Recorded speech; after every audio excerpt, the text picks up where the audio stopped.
Indian வங்கியின் செயல் இயக்குனர் அசுதோஷ் சௌத்ரி கோவையில் நடைபெற்ற குறு சிறு மற்றும் நடுத்தர தொழில் நிறுவனங்களுக்கான கடன் வழங்கும் முகாமில் கலந்து கொண்டார். முன்னதாக செய்தியாளர்களிடம் பேசிய அவர், இந்த சிறப்பு கடன் முகாம் மூலம் சுமார் 1000 கோடி ரூபாய் கடன்களை கோவை கள பொது மேலாளர் அலுவலகத்தின் கீழ் இயங்கும் மண்டலங்கள் மூலம் வழங்க இந்தியன் வங்கி திட்டமிட்டுள்ளது. இதில் இன்றைய ஒருநாள் நிகழ்வில் மட்டும் சுமார் 200 கோடி ரூபாய் மதிப்பிலான கடன்கள் விநியோகிக்கப்பட்டுள்ளன.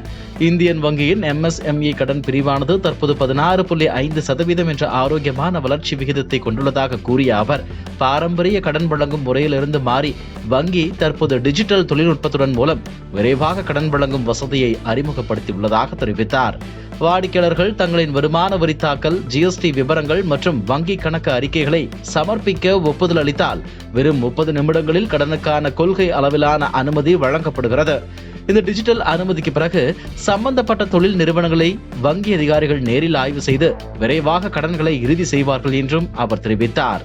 இந்த சந்திப்பின் போது இந்தியன் வங்கி அதிகாரிகள் கள பொது மேலாளர் P. சுதாராணி, கோவை மண்டல மேலாளர் வெங்கட்ரமண ராவ், மதுரை மண்டல மேலாளர் பாலசுப்ரமணியன், திருப்பூர் மண்டல மேலாளர் தாமோதரன், காரைக்குடி மண்டல மேலாளர் அருண் பாண்டியன் மற்றும் சேலம் துணை மண்டல மேலாளர் ரூபக் கேஸ்ரி உள்ளிட்டோர் உடன் இருந்தனர்.